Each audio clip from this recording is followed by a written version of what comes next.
Muy buenos días, muy buenas tardes o muy buenas noches, gente de fútbol. Y sí, toca seguir hablando de fútbol. Dos noticias, una sobre Arda Güler que se ha lesionado lamentablemente y otra sobre Quique Setién que finalmente ha cobrado su finiquito. Partamos con el tema de Arda Güler. El artículo está a través del Sport y dice lo siguiente: la enfermería del Real Madrid sigue llenándose. El último jugador en entrar en ella es Arda Güler. El jugador o el joven centrocampista turco tuvo que abandonar el terreno de juego antes de tiempo en el partido de la Nations League que Turquía jugó en Gales y acabó en empate sin goles. Arda Güler tuvo que marcharse del campo en el minuto 88 tras recibir un fuerte golpe en la tibia de su pierna izquierda. Era la segunda entrada que recibía en la misma zona. Se tiró al suelo con muestras de dolor y pidió el cambio tras ser examinado por los médicos de la Federación de Turquía. Después se le vio con una bolsa de hielo en el banquillo y abandonó el estadio cojeando. Este sábado pasará pruebas para saber si todo se queda en un susto o hay lesión, pero parece difícil que pueda disputar el segundo partido de su selección en este parón, el lunes contra Islandia. En el Real Madrid andan muy enfadados, pues a la lista de futbolistas que tenía de baja, Álava, Bellingham, Mendy, Tchouaméni y Camavinga, se ha unido en este parón de selecciones Militao, que tuvo que abandonar un entrenamiento de la selección brasileña con problemas musculares y ahora debe estar pendiente de Arda Güler. A todos ellos se le une el jugador del filial, Jacobo. En Concha Espina esperan que lo de Arda Güler quede en un susto y pueda estar a disposición de Carlo Ancelotti el próximo fin de semana. A ver, primero que todo, y antes de comenzar la opinión, ¿no? Quería decir qué mal que escriben estos hijos de puta, ¿no? Estos periodistas deportivos en el Marca, en el Sport, en todos lados. Yo sé que no tengo la mejor dicción del mundo, ¿no? Y que de repente no se me entienden algunas palabras, que me puedo equivocar aquí, me puedo equivocar allá, pero a esta gente le están pagando por escribir con faltas de ortografía. Tienen una pésima coherencia, de repente tengo que estar corrigiendo a la vez que voy leyendo. No es que me queje, pero viejo, les están pagando por escribir esto y escriben con falta de ortografía. O sea, ni siquiera revisan lo que escriben, se entiende a lo que voy, teniendo tantas formas de hacer las cosas como la inteligencia artificial, ChatGPT, etcétera, etcétera. Y al final esta gente escribe unas imbecilidades que son literalmente un dolor de ojos leerlos, ¿no? Pero bueno, hablemos de Arda Güler. De momento es un golpe, no es una lesión todavía, no se ha confirmado que sea así. Sin embargo, es otro más, es otro problema más para el Real Madrid, porque independiente de que Arda Güler no tenga una lesión, de todas formas sigue siendo un impedimento para que juegue. Es un parón, el jugador deja de entrenar, se le baja la forma física y al final todo queda de mala manera. ¿Se entiende a lo que voy?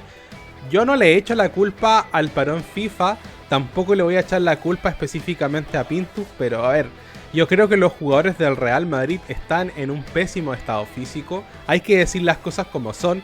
Yo sé que vienen de una Eurocopa, vienen de disputar la Copa América, algunos Juegos Olímpicos, del Madrid no por lo menos, pero bueno, en fin, de otros clubes sí se puede dar esa excusa.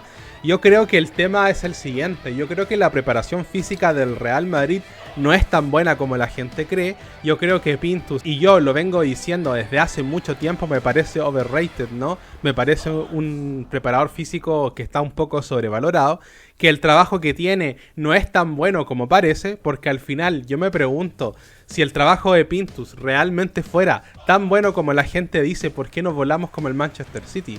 Obviamente que hay cosas raras con el Manchester City. Se sabe que Guardiola se saltaba los controles de doping hace mucho tiempo, que lo pillaron dopándose cuando fue jugador y que también trajo al mismo doctor que dopaba o que lo dopaba a él, al Barcelona, para que dopara a los jugadores. Se sabe eso. Eso no es un secreto a voces, se sabe. El tema es que nunca los sancionaron, pero en fin, ¿no? Yo insisto, tampoco la idea es correr como máquinas, pero yo creo que deben haber otros preparadores físicos o otro método de preparación que prepare a los jugadores para correr como máquinas y que también puedan aguantar. Porque si hay algo que a mí no me gusta en el Real Madrid es ver cómo los jugadores al final parece que son más lentos que el resto, porque siempre son superados en velocidad. Cuando los jugadores ponen ganas, cuando ponen intensidad, el Madrid sufre demasiado porque los jugadores no tienen una preparación física adecuada, y yo creo que eso es lo que le falta a los jugadores. Jugadores como Arda Güler creo yo que han sufrido mucho el método Pintus, que al final siento yo que es más un método para aguantar la temporada que un método para ayudar al jugador a tener su mejor nivel. ¿Se entiende a lo que voy? Porque Vinicius siempre ha tenido la velocidad. Pintus no le trabajó la velocidad a Vinicius. Vinicius siempre ha sido igual de rápido. Incluso cuando llegó al Madrid era más rápido y mucho más habilidoso de lo que es ahora. Lo que pasa es que Vinicius es más consistente. Y eso es algo futbolístico, no algo físico. ¿Se entiende a lo que voy? Entonces ese es el tema, pero en fin, ojalá no sea nada lo de Arda Güler, esperemos que todo salga bien y que al final todo termine en un golpe y no en una lesión. Y pasando a la otra noticia, vamos a hablar del tema de Setién, ¿no? El artículo está a través del Marca y dice lo siguiente: semana de entrenadores, de reuniones para velar por los derechos del gremio más desprotegido del fútbol. Más allá de lo que puedan deslumbrar figuras como Ancelotti, Simeone o Flick, se encuentra la profesión más inestable de cuantas habitan en el deporte. Ya saben, es más fácil echar a uno que a 25. De ahí que busquen de forma anual cómo proteger a los más desfavorecidos, a los que echan y los clubes ni siquiera atienden a los finiquitos que cobraríamos cualquier trabajador. Por ahí, una de las luchas de las caras más visibles respecto a las que no lo son tanto, una unión grupal que más quisiera para sí el propio periodismo, pero eso es otra historia. En el caso que nos ocupa realmente no es un desconocido, pero sí un técnico que lleva 4 años peleando por terminar de cobrar lo que es suyo, lo que le corresponde. Hablamos de Quique Setién y un finiquito el que le debe el Barça, que espera desde el año de la pandemia y que puede acabar de recibirlo esta semana, o al menos eso es lo que espera uno de los técnicos que pasó por el potro de tortura de una entidad capaz de devorar a mitos como Koeman o Xavi. ¿Cómo no hacerlo con alguien como Setién?